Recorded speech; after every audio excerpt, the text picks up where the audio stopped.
अस्सलामुअलैकुम। प्रोग्राम अक्स बरक्स के साथ मैं हूं शाइस्ता शहजाद। नाज़रीन, पंजाब असम्बली की हल्का PP 52 सियालकोट के ज़िमनी इंतखाब में मुस्लिम लीग नून ने मैदान मारा है। PP 52 सियालकोट के ज़िमनी इंतखाब में तमाम 185 पोलिंग स्टेशन के अब गैर हतमी और गैर सरकारी नताइज के मुताबिक अब तक नून लीग की हिना अरशद वराइच ने 70,000 से ज्यादा वोट लिए हैं और ये बड़ी कामयाबी समेटी है उन्होंने। जबकि PTI के हिमायत याफ्ता आजाद उम्मीदवार फाखिर निशात घुमन महज 40,000 के करीब वोट लेकर दूसरे नंबर पर यहां पर रहे हैं। जबकि पाकिस्तान पीपल्स पार्टी के रहनुमा नदीम अफजल चंद साहब हसन मुर्तजा ने न्यूज कॉन्फ्रेंस करते हुए कहा कि पीपल्स पार्टी के लोगों को 400 वोटों का ताना दिया गया। ये तस्लीम करता हूं कि लोगों ने नून लीग का साथ देने की वजह से हमें वोट नहीं दिया, लोगों ने हमें और नून लीग को भी वोट नहीं देने। PTI के उम्मीदवार ने PP 52 ज़िमनी इलेक्शन में धांधली का इल्जाम भी लगाया और नताइज को तस्लीम करने से इनकार किया। PTI के रहनुमा फाखिर निशात ने मीडिया से गुफ्तगू की, कहा कि पोलिंग का अमल मुकम्मल होने के पहले से ही फॉर्म 45 बना लिए गए थे। इस बार तरीका वारदात को तब्दील किया गया है। इस पर वजीर इत्तलात पंजाब अज़मा बुखारी साहब ने प्रेस कॉन्फ्रेंस की और कहा कि ज़िमनी इलेक्शन में जीत पर पूरी कौम को मुबारकबाद पेश करती हूँ। वजीर आला पंजाब मरियम नवाज की खिदमत की सियासत को अवाम ने वोट दिया है। मुस्लिम लीग नून के सदर और साबिक वजीर आजम नवाज शरीफ के हवाले से खबरें हैं कि लंदन पहुंच गए हैं और एवन फील्ड के बाहर उन्होंने मीडिया से गुफ्तगू की है।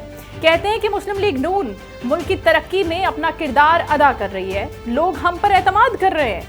पिछली हुकूमत ने तो मुल्क का बेड़ा गर्क कर दिया था, नून लीग ने ही दिफा को मजबूत बनाया है और एटमी धमाके भी मुस्लिम लीग नून ने किए हैं। आज एक मरतबा फिर बानी तहरीक इंसाफ ने चौथी मरतबा पोलीग्राफिक टेस्ट कराने से इनकार कर दिया है। ये भी खबर है तफ्तीशी टीम नाकाम लौटी है। जबकि इसके अलावा बानी और बुशरा बीबी की सजा के खिलाफ अपीलों पर समाअत से भी कबल नैब की जानिब से एक अहम कदम भी सामने आया है कि 190 मिलियन पाउंड केस में PTI के बानी और उनकी अहलिया बुशरा बीबी की सजाओं के खिलाफ दायर की गई अपीलों पर नैब ने खुसूसी प्रोसिक्यूशन टीम तश्कील दे दी है। बानी PTI की सजा मुअत्तली की दरखास्तों पर अब समाअत होगी 5 जून को और फैसला होगा। इस हवाले से बात करेंगे आज अपने प्रोग्राम में और सबसे पहले दावत दी गई है पाकिस्तान तहरीक इंसाफ के सीनियर रहनुमा है, किसी तारुफ के मोहताज नहीं है, फिरदौस शमीम नकवी साहब, उन्होंने हमें ज्वाइन किया, उनको वेलकम करते हैं। अस्सलाम वालेकुम सर।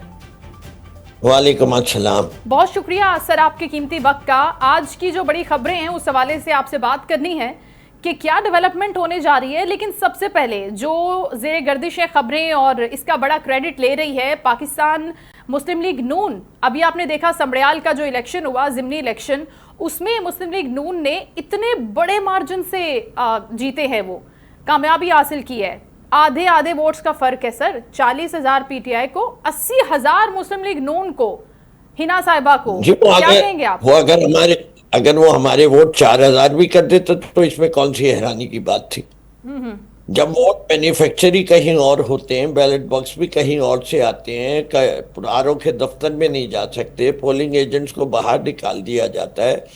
बेतहाशा धांधलियों की कहानी है। कोई इंडिपेंडेंट अथॉरिटी कहे तो कि जी ये इलेक्शन फेयर हुआ है। देखे ना, पैटर्न ने कहा कि नवाज शरीफ हार गए, किससे हारे? यास्मीन राशिद से। शहबाज शरीफ हार गए और आपसे ओन चौधरी हार गए। इसी तरह रावलपिंडी की तीनों सीटों का ऑडिट हुआ, इंडिपेंडेंट ऑडिट। वो कोई PTI के लोग नहीं है जी। पैफन ने कितनी तरकीबें नई बताई कि 69 new techniques were observe through which rigging was done. और PDM की हुकूमत की परफॉर्मेंस तो मरियम से कहीं बेहतर थी मेरे ख्याल से ना। तब भी तो उनको इतनी सीटें मिल गई। बात यह है कि जो परफॉर्मेंस जिसकी है वो सही है। इस मुल्क को फैसला करना है, इलेक्शन कमीशन ऑफ पाकिस्तान को फैसला करना है कि वो एक इंडिपेंडेंट इदारा है या वो डिक्टेशन लेता है। अभी तक तो सारी चीजें जो नजर आ रही हैं उसके जितने शवाहिद हैं, आप कहती हैं मैं गिना देता हूँ। जिस तरीके से इलेक्शन 90 दिन में नहीं कराए पंजाब और KP के, पहली आईनी वायलेशन, उसके बाद डिलिमिटेशन प्रॉपर काउंसिल से नहीं कराई, दूसरी कॉन्स्टिट्यूशनल वायलेशन, उसको बहाने बनाते हुए नेशनल असेंबली के इलेक्शन 90 दिन में नहीं कराए, तीसरी कॉन्स्टिट्यूशनल वायलेशन। फॉर्म 45 के क्लेम्स को रद्द करने के लिए इलेक्शन एक्ट की तरमीम पोस्ट डेटेड करने के लिए कि जी जो हाजिर सर्विस रिटायर्ड लोगों के पे भी ट्राइब्यूनल बनाया जाए, जी वो भी एक वायलेशन। फिर उसके बाद रिजर्व सीट के फैसले को इम्प्लीमेंट नहीं किया जो कि 11 जजों ने लिखा था, वो भी एक वायलेशन। फिर रिव्यू की अपील जो है उसके अंदर बेसिक फैसले को चैलेंज किया जाए, रिव्यू को नहीं कहा, एक और कॉन्स्टिट्यूशनल वायलेशन, एक नया प्रेसिडेंट। 13 जजों ने जो फैसला दिया था वो 11 जजों की बेंच सुन रही है, वो भी एक अजीब मार्का है जिसके बारे में। और मैं फहरिस्त इतनी लंबी है इलेक्शन कमीशन के, आज कमिश्नर साहब को रिटायर हुए हुए भी इतने दिन हो गए, हुकूमत ने दूसरा कमिश्नर नहीं लगाया, वो भी एक कॉन्स्टिट्यूशनल वायलेशन। अब ये सब अगर हुकूमत इसी तरह चलती रहेगी तो ये बेसिकली एक डिक्टेटर की हुकूमत है जिसका नाम फील्ड मार्शल है। अच्छा अच्छा, देखिए और अच्छा फिरदौस साहब, अभी जो मैं बात कर रही हूँ ये वोटों के डिफरेंस की, जिसको आप कह रहे हैं कि हुकूमती मशीनरी है तो वो तो कुछ भी रिजल्ट्स दे सकते हैं। इससे पहले भी इस सीट पर पीएमएलएन के जो चौधरी वड़ाइच साहब हैं वो ही जीते थे ना, और उस वक्त भी हमने देखा था भारी मार्जिन से जीते। बेटा नहीं, ऐसी बात नहीं है, उस वक्त भी यही साहब जीते थे। फॉर्म 47 की पैदावार है वड़ाइच साहब। अच्छा, आप देखिए ना, तारीख हकीकत जो है वो ये नहीं जीते थे। उस वक्त भी यही जीते थे गुम्मन साहब। अच्छा, और जो ये चैलेंज की भी सीट थी। तो फिर आप खुद कल देखिए, आप हमें तो छोड़िए, अच्छा, हम तो बड़े बायस लोग हैं, हम तो हर चीज हुकूमत की कहेंगे कि गलत गलत गलत। नदीम अफजल चंद साहब तो पीपीपी के हैं, उनके इत्तेहादी हैं, बड़े सीनियर पॉलिटिशियन हैं, बड़ी अच्छी रेपुटेशन रखते हैं तमाम सियासतदानों में, उसको हम रिस्पेक्ट से देखते हैं।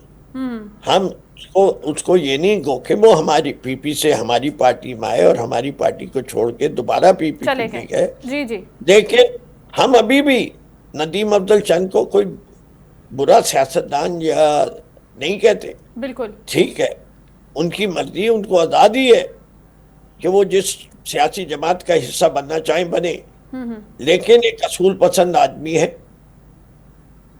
मैं समझता हूं उन्होंने जब ये चार्ज लगाया है पाकिस्तान मुस्लिम लीग नवाज पे, और मुर्तजा ने लगाया, मुर्तजा खुद भी बड़े सुलझे हुए इंसान है जो पीपीपी के लीडर हैं पंजाब की असेंबली। जी जी, वो दोनों हजरात, ये नहीं है कि उस्मा बुखारी के लेवल के लोग हैं कि जो उनको पैसे दिए तनख्वाह पे जिस पे काम कर रही है उसके ऊपर वो बोलती रहेंगी। ऐसे ये वदादार लोग हैं, ये सुलझे हुए सियासतदान हैं, ये अपने स्टेटमेंट्स देते हुए बड़े गौर खौस के साथ देते हैं। तो मैं समझता हूँ जब इन्हीं ने इनके ऊपर चार्जेस लगाए हैं तो आपको भी वजन देना चाहिए इनकी बात को। आप पीटीआई में, हम भी झूठे इल्जाम नहीं लगा रहे, लेकिन मुझे पता है जो भी आपका दूसरा पार्टिसिपेंट होगा तो वो कहता है जो हार गए उसके लिए तो अंगूर खट्टे। ये सारी बातें नहीं है। इस मुल्क के अंदर 1970 से आज की तारीख तक जो पार्टी भी ऑपोजिशन में बैठी है उसने ये कहा है कि जो हुकूमत में है वो उसने इलेक्शन में फ्रॉड किया। अब 70 से लेके अब तक 55 साल हो गए, ये मामला कब हल होगा?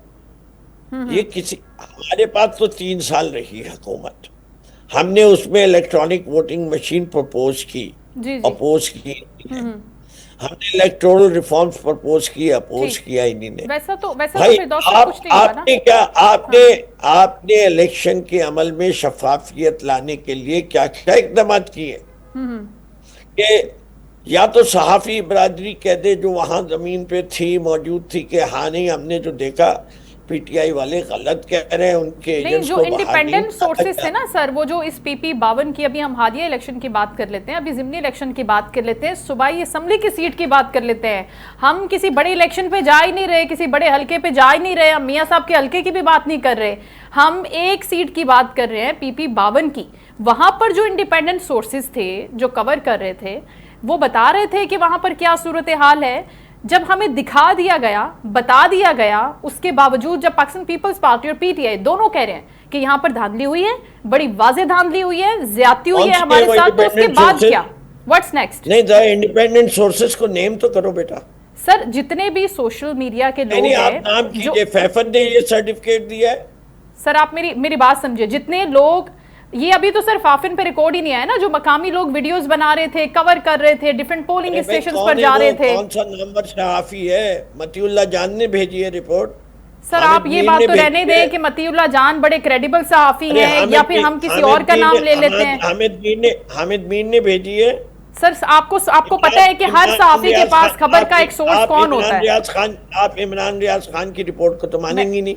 नहीं सर, मैं, आपको क्या लग रहा है कि मैं किसी तरफ इंक्लाइंड हूँ? मैं एक इंडिपेंडेंट सोर्स की बात कर रही हूँ। नहीं, मैं तो आपके चैनल की बात कर रहा हूँ बेटा। आपसे मुझे क्या शिकायत? आप तो एक कंडक्ट कर रही हैं। तो मेरा सवाल ये है, आप प्लीज मेरे सवाल देखिए, को दोबारा सुनिएगा फिरदौस साहब। आपके प्रोड्यूसर ने कौन सी वो इंडिपेंडेंट सोर्सेज के नाम है, रेफरेंसेस है कि मैं भी जाके चेक तो कर सकूं? नहीं, आप पहले मेरी बात को दोबारा सुने, प्रोड्यूसर को छोड़े, मेरी खुद इसके ऊपर रिसर्च है और मैंने खुद देखा है। उस दिन परसों मैं खुद सारी चीजों को देख रही थी। मेरा सवाल ये है कि जब रिपोर्टिंग हो रही है, जब आलिया हमजा वहां पर खड़ी हैं, वो सब चीजें बता रही हैं, लोगों को दिखा रही हैं, पीपल्स पार्टी कह रही है, राजा परवेज अशरफ साहब फरमा रहे हैं कि गलत हो रहा है, व्हाट्स नेक्स्ट सर? फिर क्या कर रही है पीपल्स पार्टी और पीटीआई? हो गया, एक छोटी सीट पे हो गया जो होना था।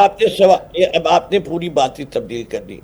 मैंने तब्दील नहीं की, आपने पहले मेरी बात मुकम्मल सुनी नहीं। उस वक्त भी मेरा यही सवाल था। अच्छा चलिए, मैं माफी का खासकार हूं। It's okay sir. अब मुझे बताइए कि अब क्या करना है? अब इसको एज इट इज जाने देना है रिजल्ट्स को? नहीं जी, बिल्कुल ऐसे नहीं जाने देना।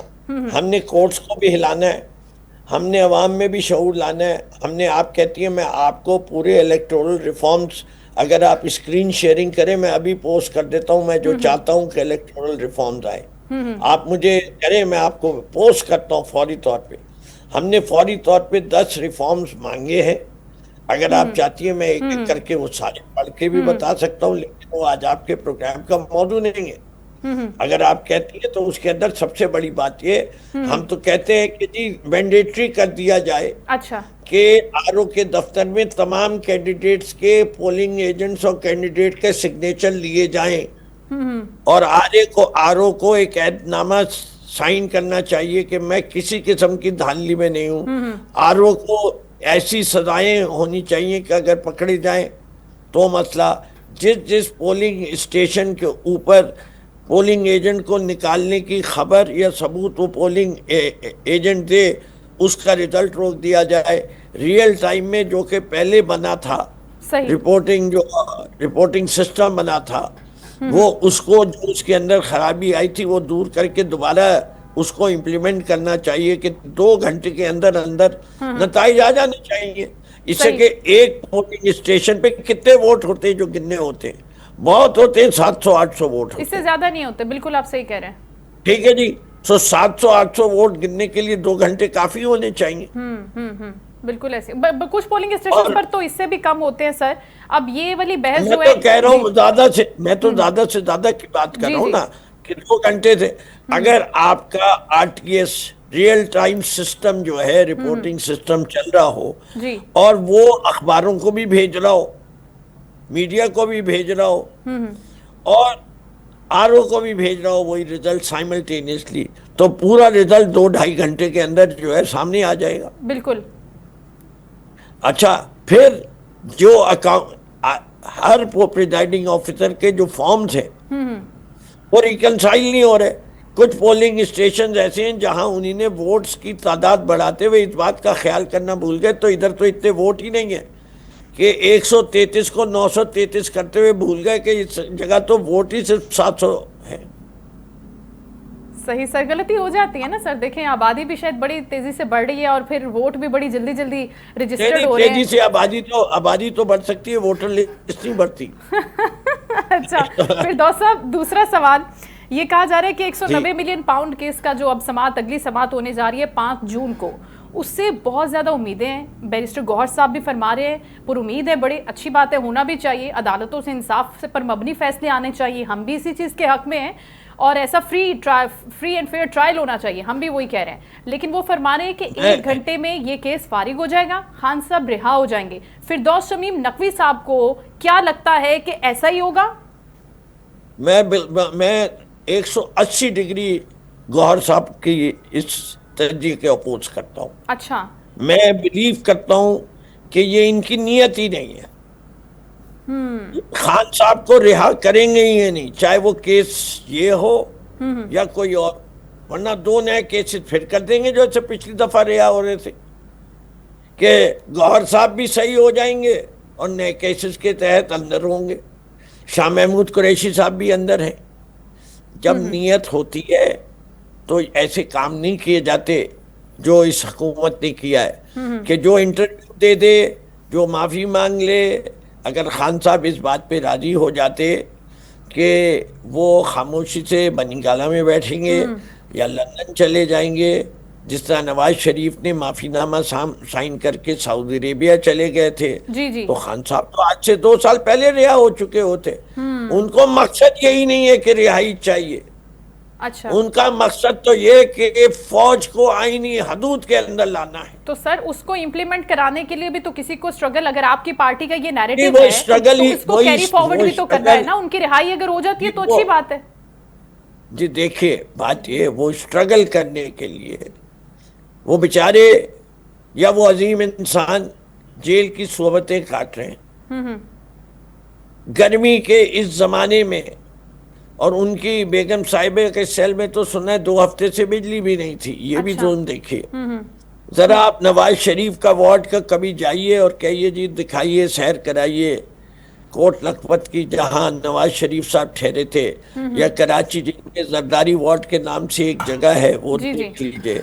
अभी जियो के एंकर हैं, उनका एक प्रोग्राम मैंने देखा, वो कह रहे थे कि नवाज शरीफ तो रोज जो है एक बड़े से कमरे में पूरी पार्टी के साथ मीटिंग होती थी जेल के अंदर। खान साहब के आपने देखा है कि 6 लोग हमें मिलने के लिए आधे घंटे से ज्यादा नहीं देते। कितने घंटे, तो 5 दफा तो मैं जेल के बाहर इजाजत कोर्ट की होने के बावजूद 4-4 घंटे इंतजार करके नहीं मिल सका। बिल्कुल ऐसी है। और मेरी उम्र देखिए, मैं अभी 71 साल का हो रहा हूँ। वहां बैठने की जगह नहीं है, कोई साया नहीं देते, पानी पीने को नहीं है, दुकानें सारी बंद करा देते हैं, हमें 1 किलोमीटर पीछे उतारते हैं, पैदल चल के जाओ। ये जुल्म करने के तरीके हैं, हमें डिस्पेंडेंसी में लाने के तरीके हैं। लेकिन बात यह है, जब आप हुसैनी हो जाते हैं तो आपको वो हक के रास्ते पे लड़ने में मजा बड़ा आता है। या आप हुर हो जाते हैं, या आप जब हुसैनी का, अगर आप कहीं और भी हैं तो मैं तो सबको दावत देता हूं कि हुर हो जाए। अलबत्ता मैं खान साहब से एक बात पे इख्तलाफ करता हूं। अच्छा। मैं समझता हूं कि मैं कोई आदमी जो से ला इलाहा इल्लल्लाह पढ़ा हो जी, यजीद कहना जो है वो बहुत बुरी बात है। ना कहें, बिल्कुल ना कहें। आप सबको तरगीब दें कि हुसैनी बन जाओ, खुद जनरल साहब को भी कहो कि हुसैनी बन जाओ, तुम्हारी आकबत दुरुस्त हो जाएगी। अच्छा ठीक है। फिरदौस साहब, हामिद रजा साहब वसीम बादामी के शो में फरमा रहे थे वही वाली बात जो बैरिस्टर गौहर साहब फरमा रहे हैं कि ये केस बड़ी जल्दी खत्म हो जाएगा, 1 घंटे की मार नहीं है, इसमें कुछ भी नहीं रखा हुआ, उनकी रिहाई हो जाएगी। आप कह रहे हैं कि रिहाई नहीं होगी, और यहाँ पर वो कह रहे हैं कि मुझे इस केस के ऊपर मुकम्मल ब्रीफिंग मिली है, मुझे बताया गया है कि ऐसा होगा। तो फिर आप जो डिफर कर रहे हैं उनकी ओपिनियन से, उसकी क्या वजह है? जी मैं तो आपको देखिए, मैं तो लीगल की तो बात ही नहीं कर रहा। अच्छा अच्छा ठीक है। अगर लीगली कोई आदमी डील कर रहा होता तो इद्दत केस करता ही नहीं। जो रिजीम इद्दत केस करवा सकती है और उसको इतनी पब्लिसिटी दे सकती है कि एक आदमी का इमेज खराब हो जाए, और तो इद्दत केस में कुछ नहीं है कि इमरान खान साहब को इतनी जल्दी थी कि उन्होंने बेगम की इद्दत नहीं पूरी नहीं दी, और बेगम जो अपने आप को बहुत मजहबी हैं भी वो, या उनके लिहाज से जाहिर करती हैं, वो भी जो थी उन्होंने भी नहीं परवाह की, जैसे उनको नॉलेज ही नहीं है। जबकि वो कह रही है मैंने इद्दत अपने शौहर के घर में पूरी की थी, उसके बावजूद केस कर दिया। क्या हुई? मुंह की खाई। सही। अब 190 मिलियन पाउंड पूरे पाकिस्तान को पता है कि भाई पैसे जो भी हैं वो इमरान खान की जेब में नहीं गए, सुप्रीम कोर्ट की जेब में। अब इमरान खान को किस बात की सजा दी जा रही है, ये मुझे तो समझ में नहीं आया। इसलिए सब लोग कहते कि ये तो बस 1 घंटे की मार है। जी। कभी पैसा किसी सूरत इमरान खान के पास नहीं आया, सीधा मलिक रियाज साहब ने सुप्रीम कोर्ट में भेजा। जी। सुप्रीम कोर्ट में वो पड़ा रहा, उस पर इंटरेस्ट आता रहा, सब कुछ होता रहा। तो दीगर तमाम मुकदमात की तरह आप कह रहे हैं कि ये भी एक बोगस और सियासी मुकदमा है, लेकिन इसमें फिर खान साहब पॉलीग्राफिक जो टेस्ट है वो कराने से मुसलसल मना क्यों कर रहे हैं? आज भी मना कर दिया है, चौथी मरतबा, पांचवी मरतबा खान साहब ने मना कर दिया है कि ये झूठ पकड़ने वाली मशीन का जो टेस्ट है ये मैं नहीं करवाऊंगा। इसकी क्या वजह समझ में आती है आपको? खान साहब ऐसा क्यों कर रहे बड़ी हैं? कॉमन सेंस वजह है, बड़ी कॉमन सेंस वजह है। He has taken an oath of secrecy on many things as Prime Minister. ठीक है। Will he be in control of himself? अगर वो पोलोग्राफिक टेस्ट ले रहे हैं और कोई सवाल उनसे उसके बारे में पूछ ले, स्टेट सीक्रेट आउट कर देंगे तो एक और मुकदमा कर देंगे। दूसरी बात ये, हमारे यहाँ का कॉन्स्टिट्यूशन कहता है कि उनकी एसेंट चाहिए। मैं क्यों लिख लूं? आपको मेरा क्राइम साबित करना है तो आप एविडेंस लाइए। Why shouldn't I incriminate myself even if I am guilty? ये कौन सी शर्त है? ये तो दुनिया के किसी कानून में इसकी इजाजत नहीं है।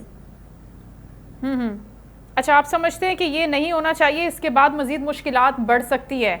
इसके साथ साथ हमने देखा है कि पाकिस्तान तहरीक इंसाफ सर एक अब दोबारा से वही एग्रेशन और वही तहरीक लेकर आने की बातें करी है। खान साहब ने भी उसके लिए अल्टीमेटम दे दिया है कि आप उसकी तैयारी पूरी रखें और फिर ये हरीपुर से शुरू होकर इस्लामाबाद जाएगा, पूरी तहरीक होगी। अब इस तैयारी के हवाले से, इस तहरीक के हवाले से गंडापुर साहब को और जुनैद अकबर साहब को टास्क दिया गया है। आप क्या समझते हैं कि सर वाकई ये जो तहरीक है इससे कोई नतीजा निकलेगा, या हम वही देखेंगे कि पहले भी वो वहां तक पहुंचे, संजानी पहुंचे, वहां पहुंचे, लेकिन उसके बाद हासिल वसूल कुछ भी नहीं हुआ? आप समझते हैं कि वाकई ये तहरीक होनी चाहिए, इसको परसू करना चाहिए? पहली चीज तो ये आपको किसने कहा कि हरिपुर से वो शुरू होगी?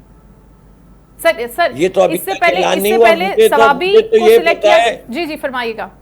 मुझे तो ये बताया गया है और जो मैंने पढ़ा है वो यही है कि खान साहब ने कहा अब के ये मुल्क गिर होगी। अच्छा, मुल्क गिर होगा। एक दूसरी ये कि हमेशा की तरह ये पुरअमन होगी। तो आपने जो अल्फाज एग्रेसिव के इस्तेमाल किए, हम अग्रेसिव नहीं, हम मास मोबिलाइजेशन पे यकीन रखते हैं। हाँ, मुल्क गिर एहतजाज होगा, लेकिन इसका जो आगाज है टेंट विलेज बनाया जाएगा हरिपुर में, ये खबर आई थी। पुरअमन हम तादाद के जरिए अपनी बात मनवाएंगे। हमारे पास वो वसाइल और जो हैं, एक वक्त आएगा अगर जरूरत पड़ी तो हम पहिया जाम की कॉल भी दे सकते हैं, शटर डाउन की भी दे सकते हैं, लेकिन वो हम एमक्यूएम स्टाइल नहीं करेंगे, हम पीटीआई स्टाइल करेंगे कि लोगों में इतना शऊर दे देंगे कि लोग खुद दुकानें बंद करें, खुद घरों पे बैठे। इससे कि ये जंग किसके लिए है? ये इमरान खान के लिए नहीं है। सही है। ये पीटीआई की हुकूमत बनाने के लिए नहीं है। ठीक है। ये सुप्रीमेसी ऑफ डेमोक्रेसी के लिए है कि जो वोट को इज्जत दो का बयानिया देते हैं, वोट को लूट के नहीं आए, 17 सीटों पे 127 सीटें ना बनवाए। ये जद्दोजहद एक आजाद अदलिया के लिए है, इमरान खान को वजीर आजम बनाने की नहीं है। सही है। चलें अच्छी बात है। फिर दोस्त साहब आप ये फरमा रहे हैं, लेकिन अनफॉर्चुनेटली ये सारी गुफ्तगू हम तभी क्यों सुनते हैं तमाम सियासतदानों के, सियासी रहनुमाओं के मुंह से, जब वो अपोजिशन में बैठे होते हैं या अगर उनको कोई चीज़ चाहिए होती है वो वहाँ उस पोजीशन पर मौजूद नहीं होते, लेकिन अगर वो पावर होल्डिंग जगह पर मौजूद हैं, वो हुकूमत में मौजूद हैं, तो मीडिया की आज़ादी के हवाले से भी कोई बात नहीं करता। कदगन लगती है लग जाए, पाबंदी लगती है लग जाए, सहाफ़ियों को उठाया जा रहा है उठा लें, जो रिस्ट्रिक्शंस हैं वो इम्पोज करनी है मीडिया पे कर दें। लेकिन जैसे ही ऑपोजिशन में आते हैं तो जमहूरियत की बात करते हैं, आज़ादी की बात करते हैं, आज़ादी इज़हार राय की बात करते हैं, सर आइन की बात करना शुरू हो जाते हैं। ऐसा क्यों होता है? बेटा आपने ख़त्म कर ली बात तो अब मैं जवाब देता हूँ जी। बात ये है, माशरे की इर्तका कैसे होती है? अच्छी बातें करके, उस पे अमल करके फिर लोगों को जो बात अच्छी करते हैं और वॉक द टॉक नहीं करते उनको एक्सपोज करके। मीडिया का सबसे बड़ा काम ही ये है कि आज मैं आपके प्रोग्राम में ये बातें कर रहा हूं, आप जी। रिकॉर्ड करेंगे। कल अगर मैं हुकूमत का हिस्सा हूं और मैं इसके अलावा जाऊंगा तो आप मेरी जो गद बनाएंगे, बनानी भी चाहिए, बनाइएगा। इससे माशरे में इस्लाह आती है। जो आदमी झूठ बोलता है, धोखा देता है, अवाम के पास एक ही तरीका है कि मैं अगर आज झूठ बोलूंगा, अगर फेयर एंड फ्री इलेक्शन होगा, अवाम मुझे कल नहीं इलेक्ट करेगी। लेकिन मसला ये, यहाँ फेयर एंड फ्री इलेक्शन ही नहीं होता। तो पीपल्स पार्टी जो है 1997 से लेके 2025 तक जीरो परफॉर्मेंस के बावजूद सिंध पे हुकूमत करती है। और जब हम कहेंगे तो वो ये कहेंगे कि केपीआई में हम ये कर रहे हैं, केपी के अंदर में पीटीआई ये कर रही है। बात ये, इसको जज कौन करेगा? वो आप करेंगे कि आप लोग जज करेंगे कि केपी के अंदर पीटीआई उतनी ही बुरी है जितनी पीपीपी सिंध में बुरी है। रेस्ट ऑफ पंजाब के अंदर डेवलपमेंट वही हो रहा है। चोलिस्तान के डेजर्ट में मरियम नवाज किसको खुश कर रही हैं? साउथ पंजाब में पानी जाएगा तो कौन सा पंजाब का हिस्सा इफेक्ट होगा? और वो कौन सी जादू की छड़ी उनके पास आ गई है कि उतने ही पानी में वो जो है 1.2 मिलियन एकड़ और शराब कर देंगी।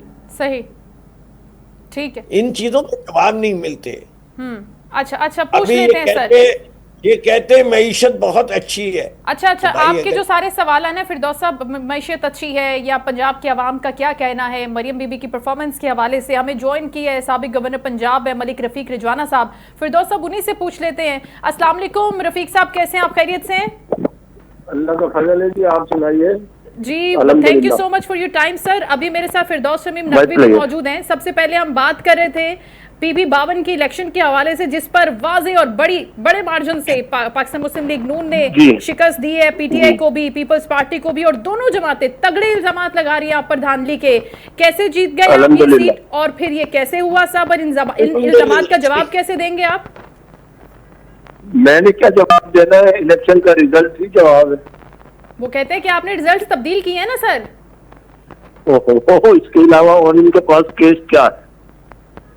माजरत के साथ बात यह है, मेरी जरा गौर से बात सुने जी।